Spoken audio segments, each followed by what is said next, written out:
Kali ini saya akan menyampaikan hasil analisis saya tentang memahami maksud penulis dari buku yang berjudul Membaca Kritis karya Dr. Sultan, SPD, MPD. Nah, pada buku ini memiliki tujuan utama, yaitu untuk membekali mahasiswa dengan membaca kritis yang mampu mengungkap makna dari sebuah teks.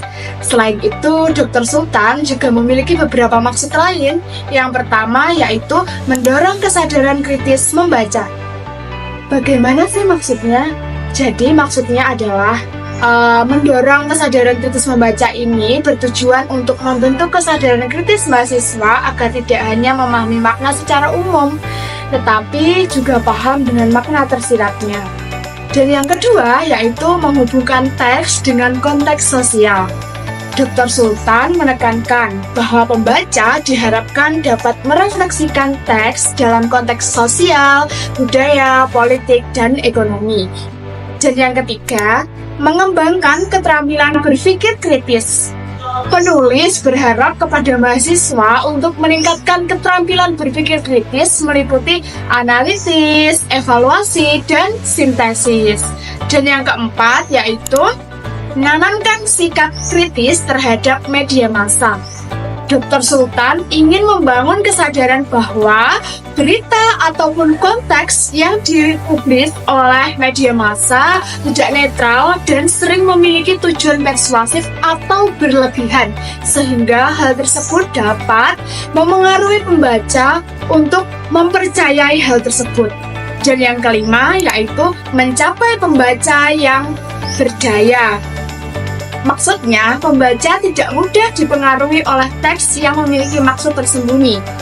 Pembaca diharapkan mereka akan mampu menilai validitas informasi serta mempertimbangkan dari berbagai sudut pandang. Baik teman-teman, berdasarkan beberapa penjelasan yang telah saya jelaskan, dapat kita simpulkan bahwa penulis mengajak mahasiswa untuk menjadi pembaca aktif yang kritis, reflektif, dan evaluatif dengan memahami maksud penulis di balik teks. Pembaca tidak hanya menerima informasi secara pasif, tetapi mampu mengungkapkan makna ideologis. Poin kedua, memahami organisasi dasar tulisan. Nah, teman-teman, dalam memahami organisasi tulisan, kita harus memperhatikan 3 poin ya. Yang pertama, pendahuluan. Buku ini menekankan pentingnya membaca kritis di era informasi saat dulu. Buku ini dirancang untuk memengaruhi, meyakinkan, dan mendominasi bagi pembaca. Membaca kritis tidak hanya sekadar memahami informasi secara eksplisit, melainkan kita sebagai pembaca harus menganalisis maksud terselubung di balik teks. Tujuan utama adalah mengembangkan kemampuan mahasiswa untuk berpikir kritis dan reflektif, sehingga mampu menganalisis, mengevaluasi, dan merespon berbagai ideologi dalam teks secara mendalam. 2. Isi. Buku ini dibagi menjadi beberapa bab yang menyusun keterampilan membaca kritis secara sistematis. Dalam buku ini dibagi menjadi 6 bab. Dalam bab pertama, itu menganalisis membaca kritis, di mana dalam membaca kritis ini berisikan definisi, arti penting, hakikat, dan keterampilan membaca kritis. Melangkah pada bab kedua, yaitu kita dikenali dengan pendekatan literasi kritis, yang berisikan teori literasi kritis dan penerapannya. Bab ketiga, membaca kritis teks berita, di mana berisikan teknik dan langkah-langkah membaca kritis teks berita. Bab keempat, membaca kritis teks editorial. Membaca kritis ini menekankan pada teks opini dan editorial. Pada bab kelima, membaca kritis teks advertorial, yang berisikan mengkritisi teks advertorial dengan literasi kritis. Dan bab keenam yaitu membaca kritis teks opini, di mana berisikan teknik kritis untuk memahami teks opini. Poin ketiga, kesimpulan. Pada bagian akhir setiap bab dan buku ini memberikan rangkuman dari konsep dan keterampilan membaca kritis yang diajarkan. Buku ini bertujuan untuk menumbuhkan kesadaran kritis bagi pembaca agar tidak hanya menerima informasi secara pasif, melainkan mampu mengevaluasi dan menilai dari isi buku tersebut, sehingga mereka dapat menjadi pembaca yang berdaya dan terampil. Selanjutnya, di sini saya akan menyampaikan tentang penilaian terhadap penyajian penulis. Yang pertama, di sini ada penilaian dari segi informasi. Penyampaian informasi dilakukan dengan cara yang sistematis, mendalam, dan terstruktur. Penyajian informasi dimulai dengan konsep dasar tentang pentingnya membaca kritis, hakikat membaca kritis, serta tahapan pembelajaran membaca. Penjelasan ini dibuat komprehensif dengan mengacu pada teori-teori dari berbagai ahli. Penulis juga mendukung penjelasan teoritisnya dengan langkah-langkah praktis serta contoh-contoh teks yang relevan sehingga mahasiswa dapat dengan mudah mengaplikasikan konsep-konsep tersebut dalam latihan membaca kritis. Secara keseluruhan, penyajian informasi dalam buku ini terstruktur dengan baik. Mulai dari teori dasar, langkah-langkah praktis, hingga refleksi pembelajaran yang melibatkan mahasiswa dalam memahami dan menerapkan keterampilan membaca kritis. Penjelasan didukung oleh contoh-contoh yang konkret dan pertanyaan-pertanyaan panduan yang mendorong mahasiswa berpikir kritis, serta mengevaluasi makna di balik teks. Hal ini menjadikan buku ini tidak hanya sebagai panduan teoretis, tetapi juga sebagai alat praktis yang efektif untuk pengembangan daya kritis pembaca. Yang kedua, di sini ada penilaian dari segi logika. Penulis menunjukkan alur berpikir yang sistematif, argumentatif, dan terstruktur dengan baik.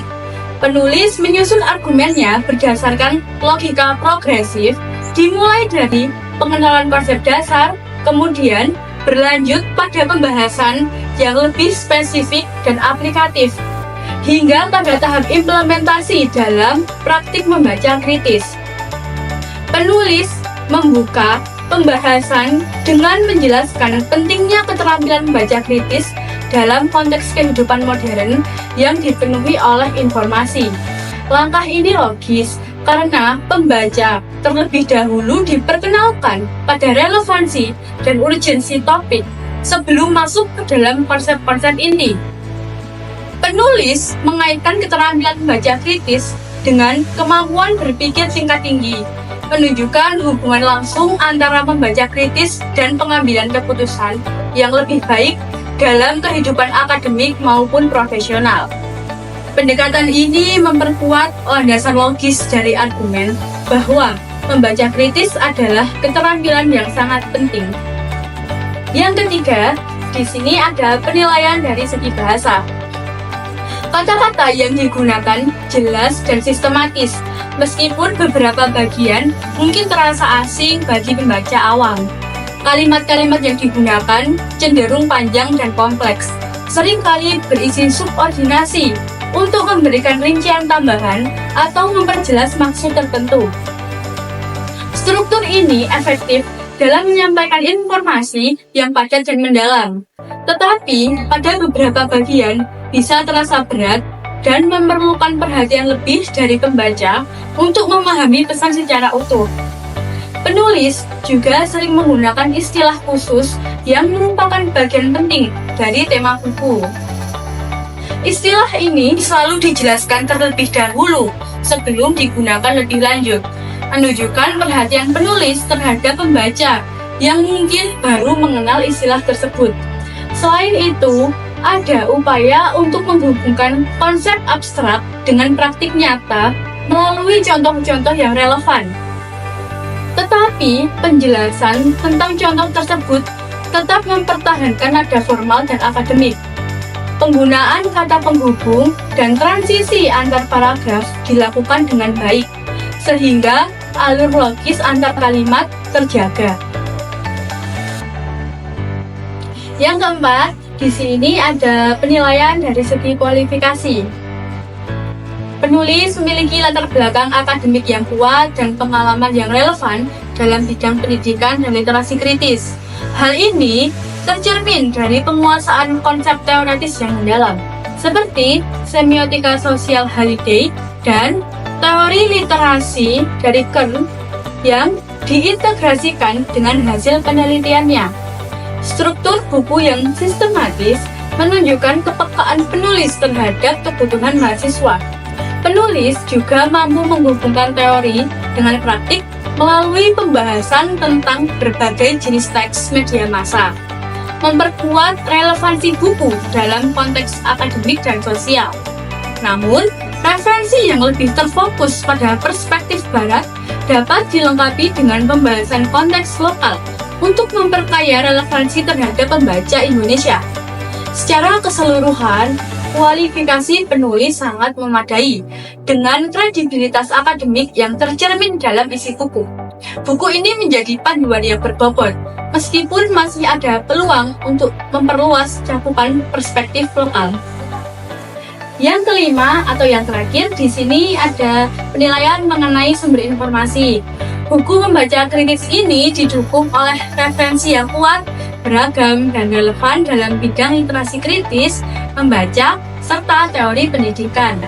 Penulis mengacu pada karya-karya akademik yang otoritatif seperti teori literasi Kern, semiotika sosial Halliday, dan kerangka berpikir kritis Feshwan yang memberikan landasan teoretis yang kokoh untuk pembahasan dalam buku ini. Sumber informasi yang digunakan mencakup literatur internasional yang mencerminkan kualitas akademik dengan fokus pada literasi kritis dan analisis ideologi teks.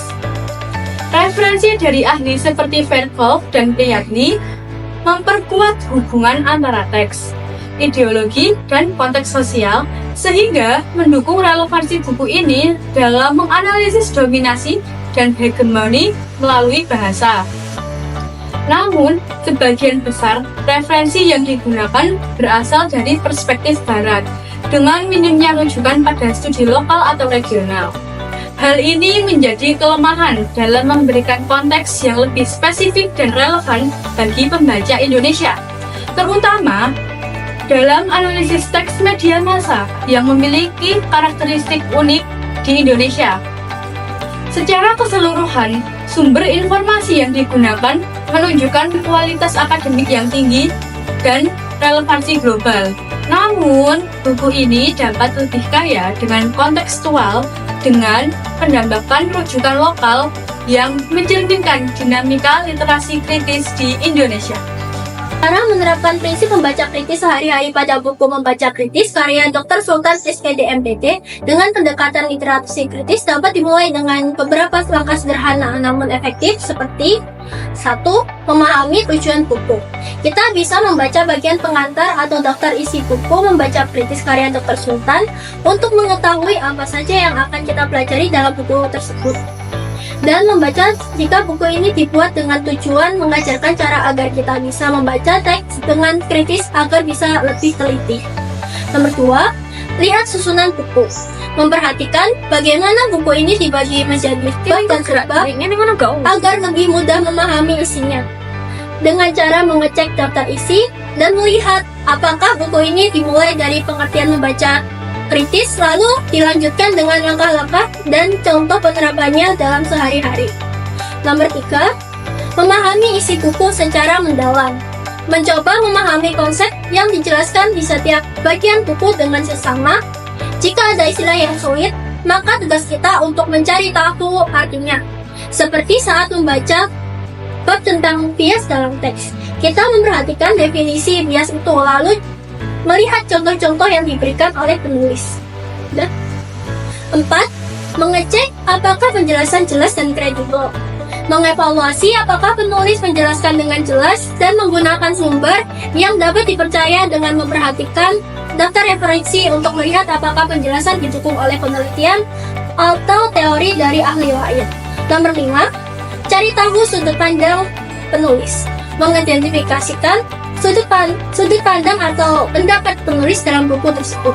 Melihat penulis membahas tentang ideologi dalam teks buku ini, kita bisa memahami alasan penulis menekankan pentingnya ideologi saat membaca kritis. Nomor 6, simpulkan inti dari buku. Setelah membaca, buat kesimpulan tentang poin-poin utama yang disampaikan dalam buku Membaca Kritis karya Dr. Sultan.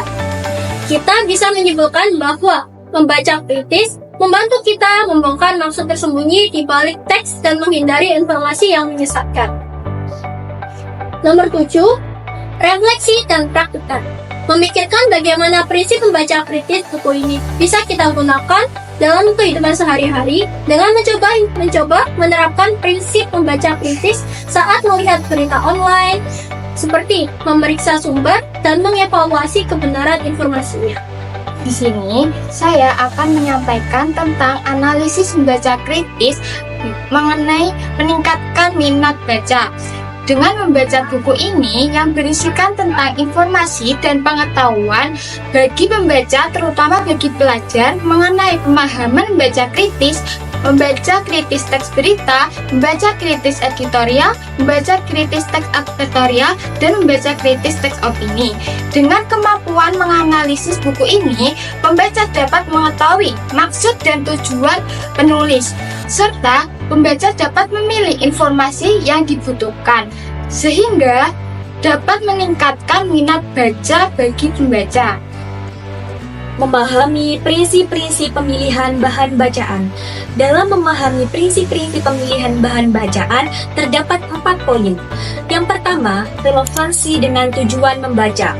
Buku ini merekomendasikan teks yang relevan dengan konteks sosial, politik, dan ideologis, seperti yang dijelaskan pada buku Membaca Kritis, yaitu mengenai teks berita, editorial, advertorial, dan juga opini. Pemilihan pada bacaan ini penting untuk melatih kemampuan menganalisis propaganda, bias, dan persuasi. Poin kedua, keaslian dan autentisitas. Bacaan yang digunakan harus autentik dan relevan dengan kehidupan pembaca. Buku ini memanfaatkan teks media massa sebagai bahan utama untuk melatih keterampilan membaca kritis, karena teks tersebut mewakili wacana aktual dalam masyarakat. Poin ketiga, keragaman perspektif. Pemilihan teks didasarkan pada keragaman perspektif, seperti sudut pandang, politik, ekonomi, gender, dan budaya. Hal ini memungkinkan pembaca melihat berbagai ideologi yang terkandung dalam teks. Poin keempat, kesesuaian dengan tingkat kognitif. Bacaan yang dipilih sesuai dengan tingkat berpikir kritis, seperti interpretasi, analisis, inferensi, evaluasi, eksplanasi, dan regulasi diri, sebagaimana diuraikan dalam konsep buku Keterampilan Membaca Kritis Fasio. Selanjutnya, ada analisis mengenai membaca majalah atau publikasi periodik yang serius dari buku yang berjudul Membaca Kritis karya Dr. Sultan SPD MPD. Pada buku ini mengungkap ideologi teks dengan pendekatan literasi kritis, menekankan pentingnya analisis kritis terhadap teks media massa, termasuk majalah atau publikasi periodik yang bersifat serius. Teman-teman, berikut adalah analisis teoritis yang dapat saya sampaikan. Yang pertama, ada karakteristik teks media massa. Dr. Sultan menjelaskan bahwa teks media massa seperti berita, editorial, opini, dan advertorial memiliki tujuan tertentu seperti memberikan informasi yang aktual, menanamkan pengaruh ideologis baik melalui propaganda atau persuasi. Dan yang terakhir ada memengaruhi pandangan pembaca dengan menyisipkan kepentingan tertentu, misalnya kepentingan politik, kepentingan ekonomi, atau kepentingan sosial. Majalah atau publikasi periodik yang serius seringkali memiliki bahasa yang khas dan struktur argumentatif yang kompleks. Hal tersebut menjadikannya bahan yang tepat untuk melatih keterampilan membaca kritis. Selanjutnya yang kedua yaitu analisis tentang teks media massa sebagai basis membaca kritis. Menurut buku ini, teks-teks media massa termasuk majalah dapat menjadi bahan ajar yang efektif karena Keterkaitan dengan realitas publikasi periodik menyajikan isu-isu terkini yang relevan dengan kehidupan masyarakat. Keautentikan teks, majalah, dan jurnal sering menyajikan fakta dengan sudut pandang tertentu yang dapat dianalisis secara kritis. Tujuan komunikasi. Banyak teks dalam publikasi periodik memiliki tujuan persuasif, dominatif, atau argumentatif yang bisa dianalisis untuk mengungkap kepentingan di balik teks. Selanjutnya adalah analisis mengenai langkah-langkah membaca kritis untuk publikasi periodik. Dalam buku ini, penulis menyusun langkah-langkah untuk membaca kritis teks media massa yang dapat diterapkan pada majalah atau publikasi periodik serius. Yang pertama ada menginterpretasi, mengidentifikasi kategori teks dan pilihan bahasa yang digunakan untuk membangun sudut pandang penulis. Dan yang kedua ada menganalisis, mencari gagasan utama dalam teks serta mengidentifikasi argumen dan bukti pendukungnya. Yang ketiga, menginferensi, menarik kesimpulan berdasarkan fakta dan bukti yang diberikan. Dan yang keempat, ada mengevaluasi, menilai kebenaran sumber dan logika argumen yang digunakan dalam teks. Dan yang kelima, ada mengeksplanasi, yaitu memberikan penjelasan tentang hasil analisis dan evaluasi teks.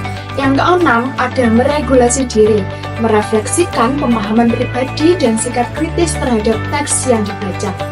Analisis yang keempat, yaitu pentingnya membaca majalah secara kritis. Buku ini menekankan bahwa majalah dan publikasi periodik serius seringkali tidak netral dan syarat dengan kepentingan ideologi.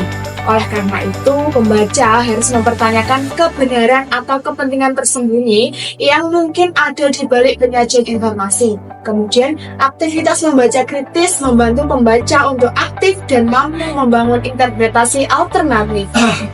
Teman-teman, berdasarkan analisis saya mengenai membaca majalah atau publikasi periodik, dapat kita simpulkan bahwa membaca majalah atau publikasi periodik yang serius memerlukan keterampilan membaca kritis yang sistematis. Pembaca harus mampu menganalisis argumen, mengevaluasi sumber informasi, dan mengungkap maksud ideologis di balik teks atau pesan tersirat. Pendekatan ini bertujuan untuk membentuk pembaca yang berdaya dan tidak mudah terpengaruh oleh teks yang mengandung propaganda atau dominasi tertentu. Nah, selanjutnya, di sini kita akan membahas tentang kelebihan dan kekurangan pada buku Membaca Kritis karya Dr. Sultan. Untuk kelebihan pada buku tersebut yaitu 1. Memiliki penjelasan yang lengkap. Buku ini membahas banyak hal tentang membaca kritis, mulai dari teori dasar sampai langkah-langkah praktis, semua dijelaskan secara runtut sehingga mudah diikuti. Untuk nomor 2, relevansi dengan kondisi sekarang. Buku ini membahas cara memahami ide-ide tersembunyi atau bias di balik teks. Nomor 3, terdapat contoh praktik. Buku ini menyediakan contoh-contoh cara membaca kritis, seperti menganalisis berita, opini, ataupun iklan. Hal ini memudahkan kita untuk langsung mempraktikkan apa yang dipelajari. 4. Penjelasan jelas dan terstruktur. Buku ini ditulis dengan bahasa yang rapi dan terstruktur, sehingga cocok untuk mahasiswa, guru, atau siapa saja yang ingin belajar lebih mendalam tentang membaca kritis. Nomor 5. Membantu pengajaran di kelas. Buku ini juga memberikan panduan bagi guru atau dosen untuk mengajarkan membaca kritis kepada siswa dengan langkah-langkah yang jelas. Namun, di balik kelebihan buku tersebut, terdapat juga untuk kekurangannya. Kekurangannya antara lain, 1. Bahasanya agak sulit. Bagi orang yang baru belajar membaca kritis, bahasa yang digunakan mungkin terasa lebih formal atau kaku. Dan terdapat kata-kata yang mungkin jarang kita temui. Nomor 2, kurangnya gambar dan ilustrasi. Buku ini tidak banyak menggunakan gambar atau diagram yang bisa membantu menjelaskan materi. Tambahan ilustrasi mungkin bisa membuat buku ini lebih mudah untuk dipahami dan lebih menarik untuk dibaca. Nomor 3, contohnya kurang bervariasi. Contoh-contoh dalam buku ini pun masih terbatas. Mungkin lebih baik jika ditambahkan untuk contoh dari berbagai jenis teks sehari-hari, seperti media sosial, iklan digital, atau video. Nomor 4, terlalu banyak teori. Fokus pada teori yang mendalam kadang membuat buku ini lebih kurang terasa praktis. Akan lebih baik jika ada lebih banyak panduan langsung untuk praktik membaca kritis.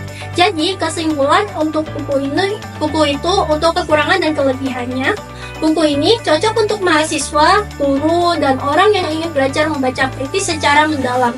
Namun, agar lebih mudah dipahami oleh semua kalangan, buku ini bisa diperbaiki dengan menambahkan bahasa yang lebih sederhana, lebih mudah dipahami, dan menambahkan ilustrasi untuk menarik pembaca agar tidak bosan untuk membaca buku tersebut. Ditambahkan untuk contoh latihan praktik dan contoh-contoh yang lebih bervariasi. Jadi, untuk kesimpulan kelebihan dan kekurangan buku ini, yaitu buku ini cocok untuk mahasiswa, guru, dan orang yang ingin belajar membaca kritis secara mendalam. Namun, agar lebih baik jika ditambahkan bahasa yang lebih mudah dipahami oleh semua kalangan.